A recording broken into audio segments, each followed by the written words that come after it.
Hello everyone.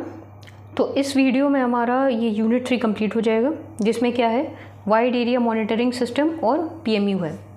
ये दोनों topics कुछ इंटर रिलेटेड हैं, तो एक साथ ही देखेंगे।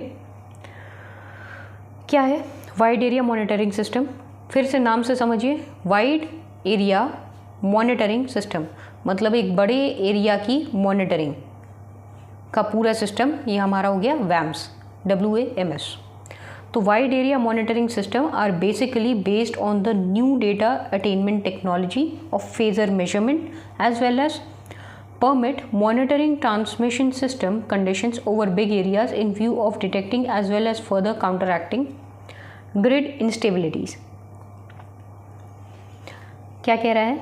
WAMS are basically based on new data attainment technology। इसमें देखिए WAMS का दो काम है। क्या?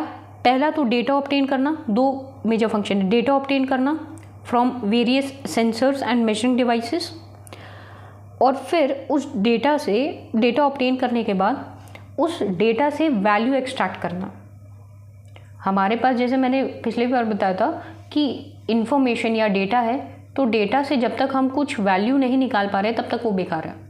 तो इसका क्या काम है? न्यू डेटा अटेनमेंट, डेटा निकालना है, जो भी वहाँ सिस्टम लगे हैं, जो भी हमें रियल टाइम की मॉनिटरिंग उसको देना, और उस डेटा से वैल्यू एक्सट्रैक्ट करना। उस डेटा से हम कुछ अगर काम की चीज़ निकाल पा रहे हैं तब वो डेटा हमारे काम का है, वरना इन्फॉर्मेशन तो हर जगह है, उसका कोई मतलब नहीं है अगर हम उससे कुछ वैल्यू नहीं निकाल पा रहे हैं।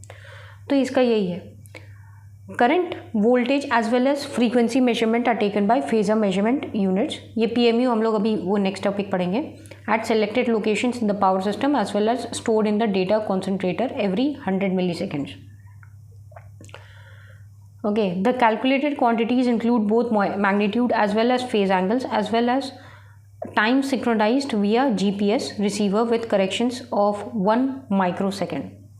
ये क्या कर रहा है? WAMS का बेसिक काम है कि आपका जो इस तरह की चीज़ें, वोल्टेज, फ्रीक्वेंसी मेजरमेंट, वोल्टेज या फ्रीक्वेंसी, करंट, ये जो चीज़ें हैं, हमें उसकी क्या चाहिए? मॉनिटरिंग चाहिए। तो हमको क्या, उसका डेटा मिलता जाए और रियल टाइम डेटा मिले, और रियल टाइम डेटा मिलने से हम उसमें से कुछ वैल्यू एक्सट्रैक्ट कर सकें और उसके अकॉर्डिंग हम एक्शन ले सकें। Okay, so the phasor measured at the same time provide snapshots of the status of the monitor node। snapshots मतलब वो पिक्चर, होल पिक्चर, कि जो भी हमने फेजर मेजर किया है उस टाइम पे उसकी सारी पिक्चर हमको प्रोवाइड हो सके। ये इसका ब्लॉक डायग्राम है। ब्लॉक डायग्राम क्या है? बहुत सिंपल है, एक बार इसमें बहुत ज़्यादा दिमाग लगाने की ज़रूरत नहीं है, बस देख लीजिए कि सैटेलाइट है, सैटेलाइट से एक GPS रिसीवर लगा है, रिसीवर लगा है तो उससे वो कनेक्टेड है एक फेज लॉग मैपिंग कंट्रोलर से। यहाँ से जो हमको सिग्नल वोल्टेज इनपुट मिल रहा है, वोल्टेज इनपुट मिल रहा है, उसको एंटी एलाइजिंग फिल्टर्स, ये टॉपिक आप इलेक्ट्रॉनिक्स में पढ़े होंगे कि एलाइजिंग क्या होती है। एलाइजिंग, और उसका अपोजिट हमारा हुआ एंटी एलाइजिंग फिल्टर, यानी कि फ़िल्टर लगा करके जो सिग्नल है, ताकि जो और जो अननेसेसरी चीज़ें हैं वो एलिमिनेट हो जाए और हमको जो सिग्नल वोल्टेज चाहिए वो मिले। फिर वो हमको जो मिलता है वो एनालॉग फॉर्म में होता है, तो एनालॉग टू डिजिटल कन्वर्टर यहाँ पर यूज़ करके उसको फेज़ माइक्रो प्रोसेसर में डाल के LAN यानी कि लोकल एरिया नेटवर्क उसमें प्रोवाइड करके हमको इन्फॉर्मेशन वो मिल जाए। तो यहाँ पर कहाँ से हो रही है? सैटेलाइट से, हमारी GPS से मॉनिटरिंग हो रही है, जो कि सैटेलाइट। तो इतना वाइड एरिया हमको मॉनिटरिंग सिस्टम पूरा मिल रहा है। अगर हम इस तरह की स्मार्ट सबस्टेशंस की बात कर रहे हैं तो हमको इस तरह के सिस्टम्स भी एम्प्लॉय करने होंगे, जिससे पूरा ओवरऑल हमको जो उसकी इंफॉर्मेशन है वो मिल जाए, उसकी डेटा की और उसके फिर वैल्यूज़ की।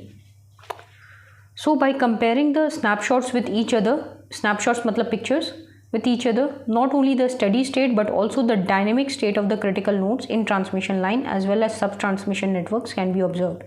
Thereby a dynamic monitoring of critical nodes in power system is achieved. Static, steady state मतलब static जो constant रहता है, और dynamic का मतलब जो constant नहीं रहता है, जो change होता रहता है। तो हम क्या कर रहे हैं, अलग अलग टाइम पे इस तरह की पिक्चर्स ले रहे हैं, इस तरह के तो अगर अलग अलग टाइम पे हम पिक्चर्स ले रहे हैं तो हमको चेंजेस पता चल जाएंगे। तो बाय कंपेयरिंग, और उसको फिर हम कंपेयर कर सकते हैं। So by comparing the snapshots with each other, not only the steady state but also the dynamic state of critical nodes in transmission line as well as sub transmission network can be observed। तो steady state के साथ साथ हमको जो dynamic state है उसका भी हमको पता चल जाएगा अगर हम सारे जो पिक्चर्स हैं उनको कंपेयर कराएं आपस में। So thereby a dynamic monitoring of critical nodes in power system is achieved. हमको क्या मिल रही है, डायनेमिक मॉनिटरिंग। हमारा मेन एम क्या है, wide area monitoring. Wide area मतलब बड़ा एरिया, और मॉनिटरिंग, तो हमको इस तरह की मॉनिटरिंग मिल जा रही है पावर सिस्टम में, जो कि हमारा मेन एम था।